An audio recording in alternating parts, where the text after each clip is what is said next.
Welcome to Just an Average Citizen, the podcast that helps to educate, inform, and empower you to make an impact in Abilene and the Big Country.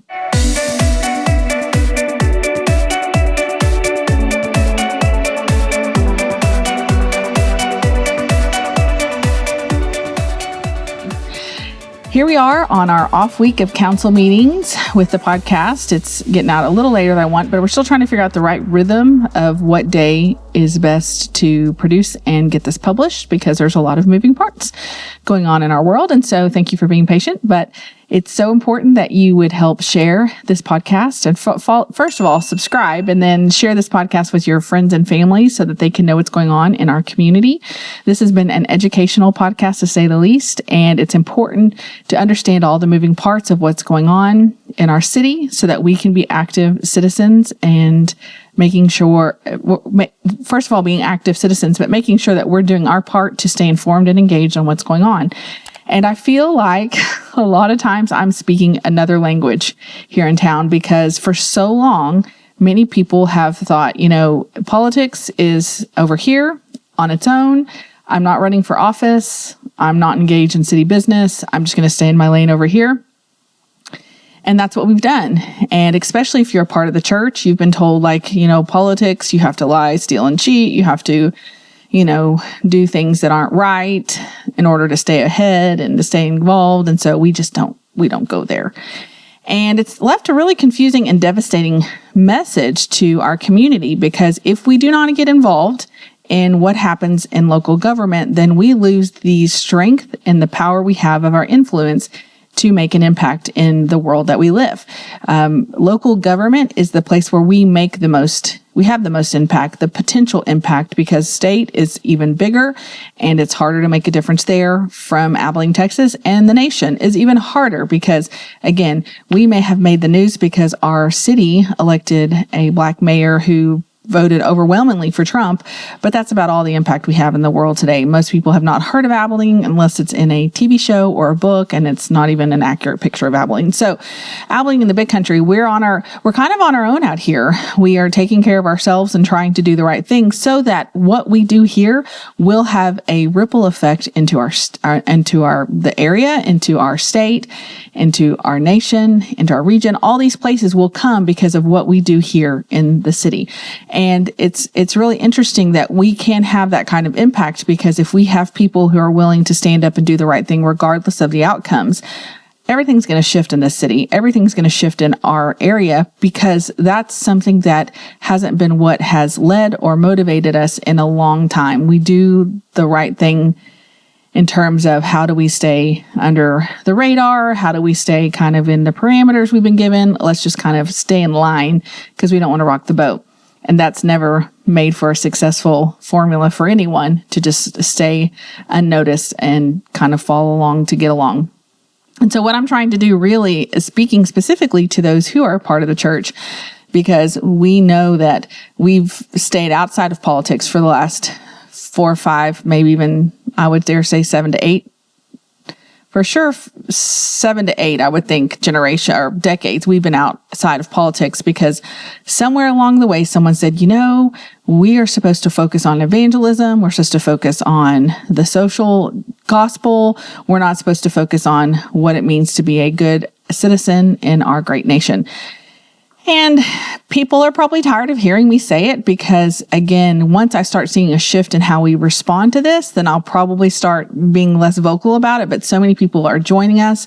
I see that there are people checking out what is happening on the Facebook page. And I know that means the podcast and other things. And we're having some people to start becoming more aware of what we do on Thursday nights after council meetings. So there's some shifting happen, but it's not quite yet. And so if you feel like I'm repeating myself, then get some more people involved and let's see how we can start shaking things up, because until we start getting the people to actually start doing things rather than just talking about things, we're not going to change much. And so what happens is, as members of the church, we carry light. We walk in light, the kingdom of light. We stand in opposition to the kingdom of darkness. We walk in opposition to evil things. We bring good things to the table. So why would we not want to make sure that we're bringing our influence and that natural position of operating the light into our government, which Basically, our founders said, our Constitution is for a moral and religious people. Without it, it's going to fail if that's not the people it's working for. So guess who's in government? Not moral and not religious. And so it's failing. So let's figure out how to do it. Now, I wouldn't say that Abilene is like in this travesty. I mean, like, I'm amazed if you drive 3 hours just southeast of us, there's places that literally are having struggles. I mean, even if you drive to the Metroplex, there are places that are not doing well because of the leadership. And I don't think that's Abilene, but I do think that's a good lesson to be a warning to us to see where we're at, how we're paying attention, and what we're doing, and making an impact in that. And so part of that's going to be shifting our schedules. So many of us are so busy with work and lives and children and sports and all the other things that we have no space. So we're going to have to start choosing to prioritize what matters, and being engaged and involved in city life is important, and it is a starting place. It's kind of like, when you step into a meeting, you check in and you get your name tag, and then you go do your other things. If you don't check in and get your name tag, it's kind of like no one knows who you are. You don't really fit in any of the places because you do not have the credentials you need in order to operate fully in that meeting, so to speak. But most of us are walking around just present, but not really engaged. And it doesn't take a lot of time. It's not something that's going to become our main focus. Not everyone is going to have that main focus, like maybe someone who is running for city council or someone who really has a lot of say in what's going on. It's going to be something that's simple as, I know what's going on. When I hear about July coming up with city council meetings, I automatically know, okay, that's when they're going to be discussing the budgets. Are they going to be increasing our taxes? Are they going to need more revenue from us? How are they spending our money? Am I happy about it? Or, hey, it's February, March. Oh, wait, this is when they start talking about what they're going to be doing. Like, we understand the standard protocol of how things work, so that when something comes up and we get a notice saying, do you oppose or favor this change in ordinance or this zoning or this conditional use permit? You're like, oh, yes, I oppose, or, oh, yes, I'm in favor. And then we get people responding to what's going on in our city. We realize that it is important that we have our say, because there's times where it can literally be two people responding to a particular zoning change, and it requires the majority of the council approving it because it is so close in approval and opposition that they have to do extra steps and extra measure. And again, knowing the formula that if you're hearing about something on the news, it's probably because it's already gone through the system and you're behind the times.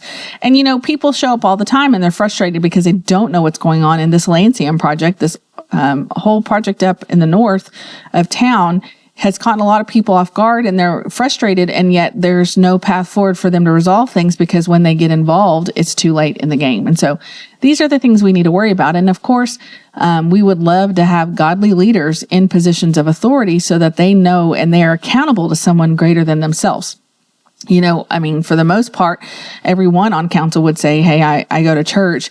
And they are willing to pray for the invocation before the council meeting. That's a good thing, because we know that in some regards they are accountable to God, and they will have to answer to God for how they run and lead the people that they've been elected to do. So we know that May is an election year. Every May there's an election for city council. We know that school board is coming up. There's going to be 4 in Abilene ISD, 4 positions coming up for re-election, and those things affect our education and the way our children are brought up, which is a whole nother conversation, which is not necessarily part of what runs the city. But so many of us depend and count on the government to educate our kids through the public schools that we have to understand what's going on in the public schools and what policies are leading those things. Is the NEA, the National Education Association, is that having any influence here in West Texas? Or, do the bigger groups like Community and Schools, do that program that has a different feel on the national level? How does that influence what happens in our schools here in West Texas? Are we okay with that? Do we even know what's going on? Do we even understand why our kids aren't reading? Do we understand why our kids are not always succeeding, or why people are moving outside of the Abilene School District to go to other schools? Like, what is the reason for that? Do we understand that? Are we just going along to get along? And again, we cannot sit back and just be like, it's not my problem, it's someone else's problems, because that means we are purposely choosing to let the future be on the shoulders of our children and our grandchildren, and let them deal with the problems we are unwilling to do and deal with. And that's something I don't want on me. And I know that most people listening to this don't want that either. And so I've talked a lot about that. I've tried to give the why. And, it's been an interesting process learning, where do I fit in? I'm no longer just an average citizen, to be honest. I'm now in this place of trying to understand what the city's doing in such a way that I can communicate it to you. And I'm moving into more of a reporting of things rather than saying, hey, I'm figuring this out. Let's do this together. I'm trying to get you to come along because I've already seen what's coming, and I think it's important for us to have these conversations. Also, I think when we operate as believers in this space, we're not operating just the standard way to fix this or resolve this. We're ultimately working on making sure people are walking in their God-given identity, and they're walking out who they're supposed to be, and they're confident in who they're created to be, and what God's purpose and plan for them is, and what that's supposed to look like. And so as we navigate through the government stream, the government aspect, it affects all of our freedoms. It affects what we're able to do and what we're not able to do. And as we know that government protects our rights, God gives us our rights, it's important that government understands the rights given to us by God so they can protect them. So it's a beautiful, complicated mess that most of us have never really been exposed to. And I'm excited to be able to have more conversations with people about this. And that's why we do Just an Average Citizen Made Easy on Thursday nights following a city council meeting. However, I will let you know that next week is going to be different. I will not be present for the briefings, the city council meeting, or the Just an Average Citizen Made Easy. I'll see if anybody's going to go meet without me, which would be awesome because, it's not just about me, because I'll be at youth camp helping lead and be a part of that fun activity. So with that being said, it's important to know that the places to go if I'm not available. And next week, and sadly, I'm not available, and that's just the way it goes. But I'll be back the next week ready to go because we have the workshop coming up on the budget. And that's really important, the special workshop retreat, I think is what it's called, or just the workshop. They always call them different things. So one of the things I wanted to touch on briefly with you is, before I transition out of this, is just wanted to throw out to you this idea of a public-private partnership. There's a lot of things happening in our city that have connections with a public-private partnership. And, it sounds great. Let's work together. And so a lot of times, these things have the potential to work well together. However, sometimes I think there are circumstances where the city is allowing things to be agreed upon that are not benefiting the citizens more than they are the private entities. And I think as we grow and as we move into these public-private partnerships, it should always at least be mutually beneficial, if not benefit the city more, because in some ways we're giving some extra opportunities for a private, typically a nonprofit, not always. It can be for-profit, like the hotel. Those entities are getting a leg up because they're getting to partner with the city, and it should always benefit the citizens more, in my opinion. And I think before I realized that, I always thought these were bad deals. For example, with the downtown hotel, let's see if I can get there. So here we have a picture of the downtown convention center hotel that was created. This is posted 10/19 with the state agency clears way for design on new convention center hotel. So we've been going on this a while. What's interesting to me about this private partnership is that it sits on about an acre, and the city worked within its agreement that the hotel would pay $1 to rent that space. So that seems to be this for-profit entity that works on building. It takes taxes away. It utilizes taxes from the hotel occupancy tax to cover the debt service. You would think that we would be a little bit more interested in getting back the money of the citizens are contributing through the hot tax, which is the hotel occupancy tax. I feel like this is before my time, and it's really hard to go back, but this is an example of a public-private partnership that the city put up all the money to build the hotel and convention center of over $80 million, and through the hot tax revenue, which has yet to cover this debt service payment, the city is loaning money to the board in order to pay this until they are profitable enough to pay for the debt that we are currently on the line for. Now, will citizens know if that money's repaid? We don't, because it's very vague and they play loosey-goosey with our money in this particular area. Another entity that is a public-private partnership is Okay, so we can see the Abilene Youth Sports Authority is hoping to build multi-purpose fields with city assistance, meaning the city, the sports authority needed the fields or the land to be able to build it, and the city wanted the fields. So they made this little match. It's called a Chapter 380 agreement. And so they start off with a memorandum of understanding of what they're planning on doing. And then they have a memorandum of agreement that kind of holds each other to the fire. But a lot of times this is covered up by the Chapter 380 agreement so that you don't really know necessarily what's going on. Not always the case, but that is something that has something I've noticed hitting some roadblocks. So this one particularly, so the building wasn't too much. They gave the land for like $1 a year for 40 years. And then they gave the additional, I think it's 12 acres in the back for the same kind of lease for 40 years. And then they paid for all the infrastructure and the water, sewer, stuff like that. And also they contributed $5 million from the COVID money that they got from the state. So that was allowed to use for tourism. So clearly the city is trying to do sports tourism, which again, is something that if that's what you want, then you have the right people in office. If that's not what you want, then you've got to start showing up and voting in May for elections. But they spent $10 million on these flat fields. And again, how much revenue will the city get back from this? I'm not sure. There is some kind of public-private partnership. I'm not really sure with the zoo, if you call that a public-private partnership, but the zoo basically is owned by the city. The Zoological Society runs a lot of it. They get a lot of grants and stuff that pay for people in it.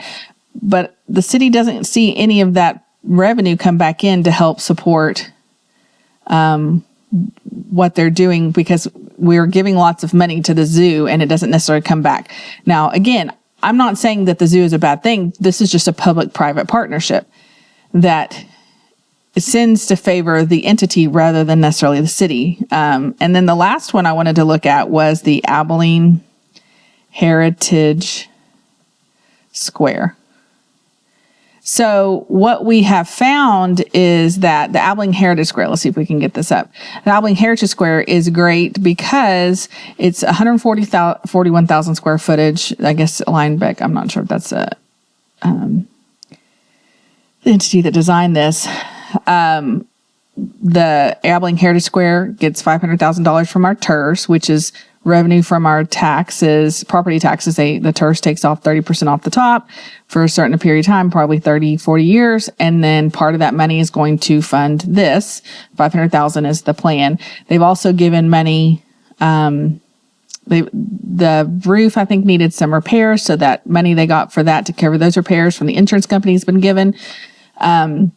The crazy part is when we started this public-private partnership, it was turnkey. The city had just to move in their stuff, move in the books and go, because they're providing a place for the public library to take place, since the other one, which has been in existence for way too long, is, I guess, in 2018, they decided they weren't going to use that building anymore. And they were going to move towards this Abilene Heritage Square idea.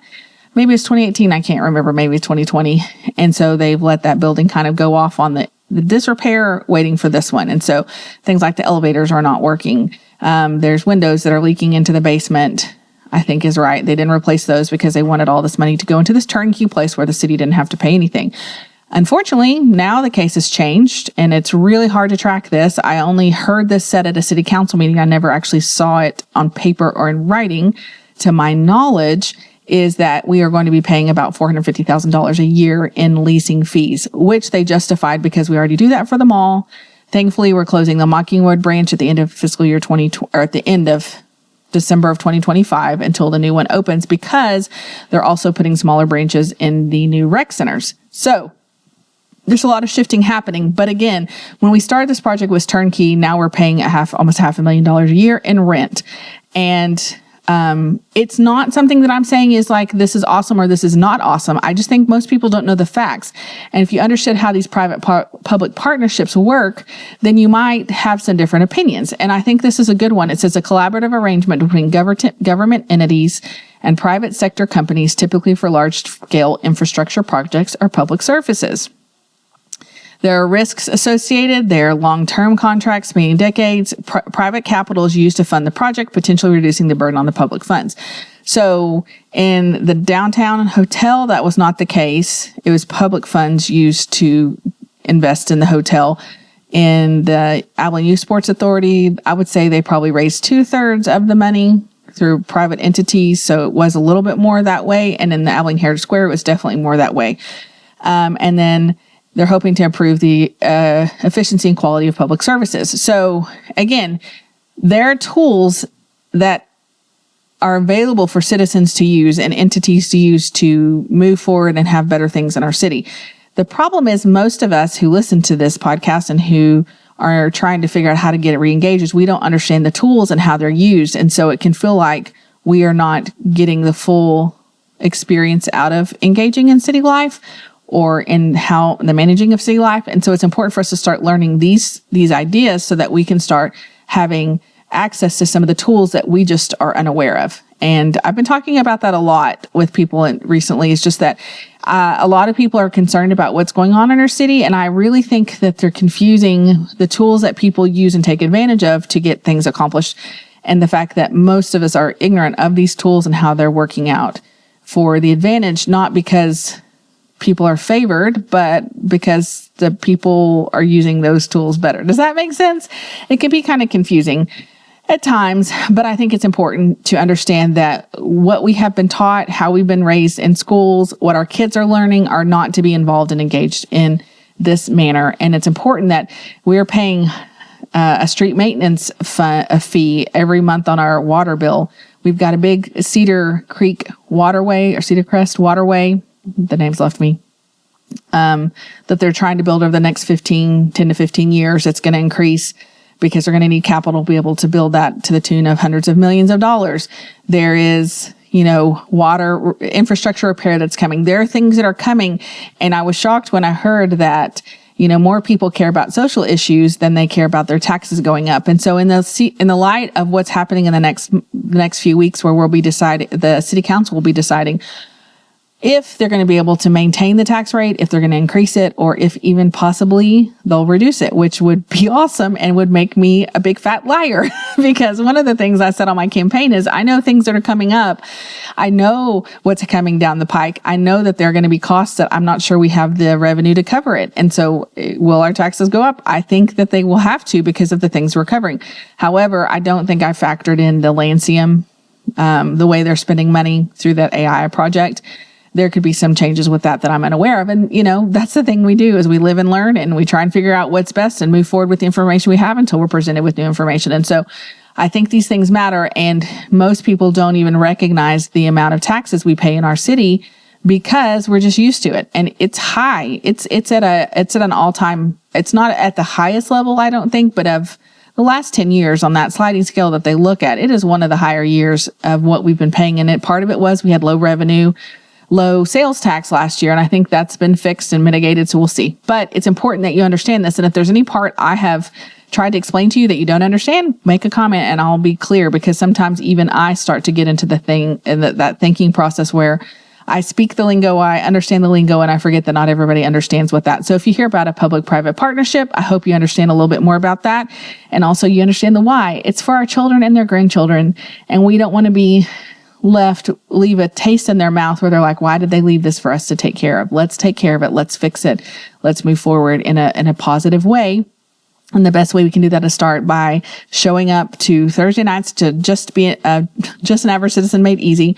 Typically following, like I said, except for next time, the what day is that? That's the 11th, 9th, 10th. The 10th, I think, is when the next city council meeting is, and I won't be in town for that. So, but you can still meet and chat about it. There's some great people that are showing up. It's really fun to have conversations. And I think the more we do it, the more we'll get to know where each other fit and the passions we have and the desires we have on how we can make our community great. Because I think it's important that we don't just complain about problems. We don't just point out the problems, but we are actually part of the solution to the problems. And the way we do that is by understanding the system, understanding the game, understanding the rules on how we play them so that we can steward our time and energy better and have better results. And I think that's truly possible. So it's so important that you subscribe and share this with your family and friends so people can know what's going on. And I hope I've made sense. I'm trying to dig into a little bit deeper things so that people can start to understand bigger picture items, but it's a process. And I've enjoyed the journey God's taken me on to understand these things. And I look forward to you joining me along the way as well. And so I hope you feel a little bit more educated, a little bit more informed, and a little bit more empowered to make an impact in Abilene and the Big Country. Until next time.